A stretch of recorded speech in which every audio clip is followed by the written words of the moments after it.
मनसेच्या दीपोत्सवाचं उद्धव ठाकरे करणार उद्घाटन। दिवाळीच्या निमित्ताने ठाकरे बंधू पुन्हा येणार एकत्र।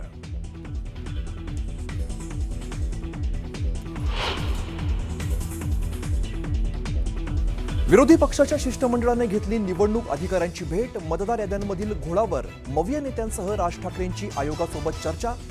उद्या पुन्हा आयोगासोबत बैठक।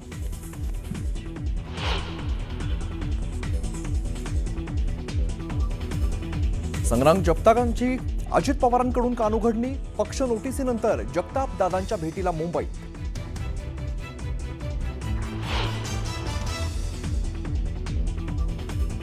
शेतकरी प्रश्नांसाठी राज्यव्यापी बैठक घेऊन आंदोलन उभारणार। आता शेती प्रश्नावरती मराठा आंदोलक मनोज जरांगेंचा लढा।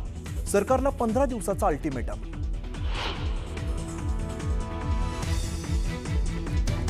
आणि सोन्याच्या दराने गाठला विक्रमी टप्पा। एका दिवसात सोन्याच्या दरात तब्बल 4,000ची वाढ।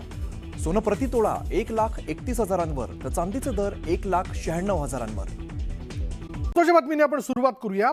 पहिली बातमी अशी की कुख्यात गुंड निलेश घायवळ याला रोहित पवार यांनीच तत्कालीन गृहमंत्री अनिल देशमुख यांच्या माध्यमातून पासपोर्ट मिळवून दिला असा खळबळजनक आरोप विधान परिषदेचे सभापती राम शिंदे यांनी केला।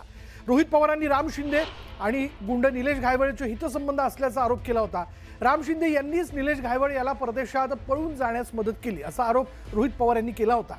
त्या आरोपांचं खंडन राम शिंदेंनी केलं। इतकंच नाही तर रोहित पवारांनीच घायवळला 2019 साली कर्जत जामखेडमध्ये मला पाडण्यासाठी निवडणुकीच्या प्रचारात आणलं होतं असा आरोपही केला।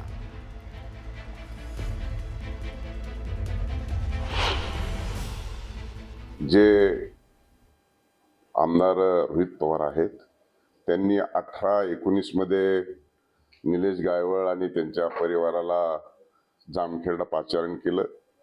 माझा पराजय करण्यासाठी त्यांनी त्यांचा वापर केला आणि दरम्यानच्या कालखंडामध्ये त्यांचे अतिशय कौटुंबिक संबंध आले। त्यांच्या वडिलांच्या बरोबर फोटो, आईंच्या बरोबर फोटो, स्टेज शेअरिंग, त्यांच्या बरोबर फोटो। दरम्यानच्या कालखंडामध्ये त्यांचं भिनसलं देखील आणि मग त्यांचं भिनसल्याच्या नंतर ते स्थानिक आहेत आमच्या जे तालुक्यातील आहेत, पण कधी ते जामखेडा आले नाहीत। परंतु त्यांनी त्यांच्या निवडणुकीमध्ये त्यांचा वापर करण्यासाठी त्यांना आणलं।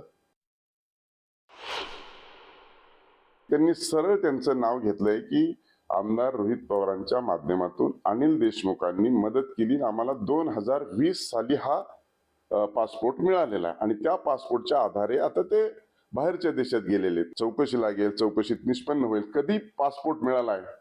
पण पासपोर्ट दिला कोणाचं, चंद्रकांत दादाचं नाव घेतलं, माझं नाव घेतलं, तानाजी सावंताचं नाव घेतलं।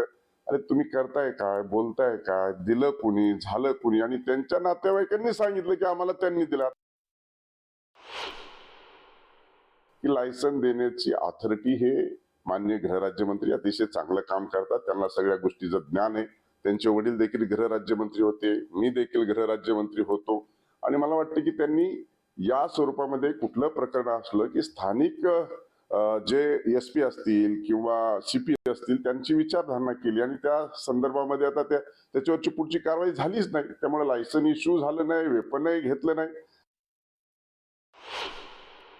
की आता त्यांचे वडील त्यांच्या घरी गेले होते, त्यांच्या सासऱ्याच्या घरी अनेक वेळा त्यांच्या बैठका झाल्या आणि मग ते घायवळ बंधू इकडे आले। ते मोक्यातून कसं सोडलं हे सुद्धा त्यांच्या मामाने सांगितले, सोशल मीडियावर आहे की रोहित पवारांनी आम्हाला दिलेल्या तारखेला कसं सोडलं। मला वाटतं की देवेंद्र फडणवीस अशा गोष्टीला कधी कोणाला भीक घालत नाहीत आणि ते गृहमंत्री आणि मुख्यमंत्री असताना त्यांना मोका लागला होता, त्या मोक्यातून सोडायचं काम रोहित पवारांनी केलं हे त्यांच्या नातेवाईकांनी सांगितलं।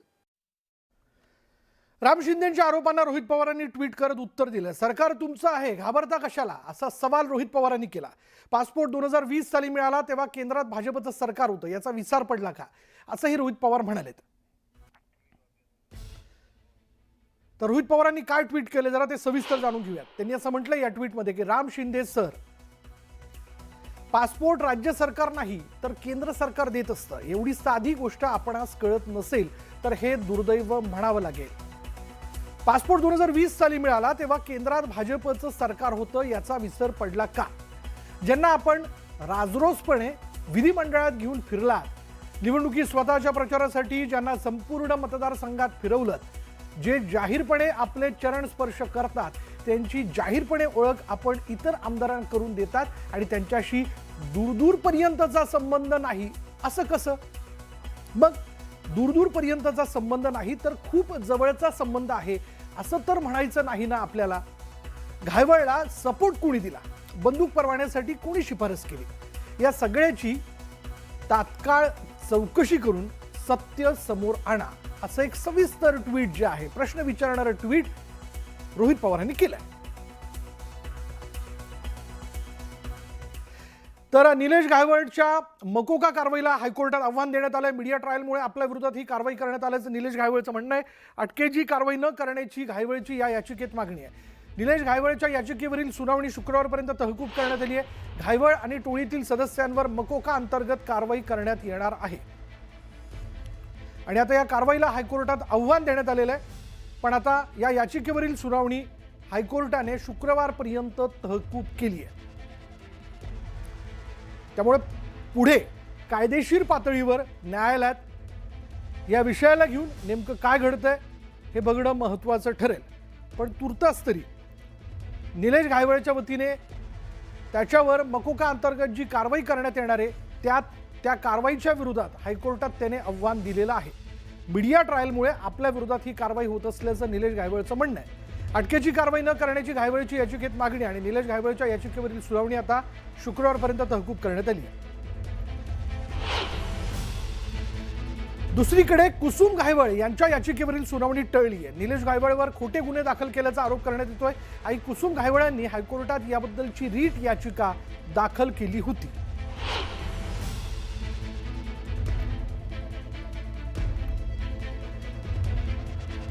त्यामुळे निलेश घायवळचे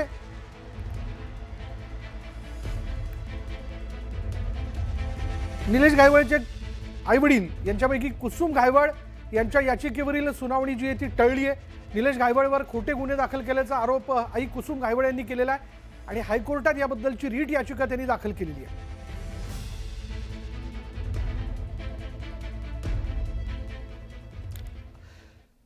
तर पुढे पाहूयात. रवींद्र धंगेकर यांनी समीर पाटील यांच्यावर पुरावे न देता गंभीर आरोप केल्यानं समीर पाटील आक्रमक झाले. समीर पाटील हा व्यक्ती घायवळच्या संपर्कात होता आणि हा समीर पाटील चंद्रकांत पाटलांच्या कार्यालयात काम करतो असा आरोप धंगेकरांनी केला होता आणि त्यामुळे पाटील यांनी धंगेकरांविरोधात अब्रू नुकसानीचा दावा दाखल केला आहे. 50 कोटींच्या नुकसान भरपाईची मागणी त्यांनी केली आहे. समीर पाटील यांनी 2 दिवसात धंगेकरांनी आपली भूमिका स्पष्ट करावी, अन्यथा कोर्टात गुन्हा दाखल केला जाईल असा इशारा समीर पाटील यांनी दिलाय.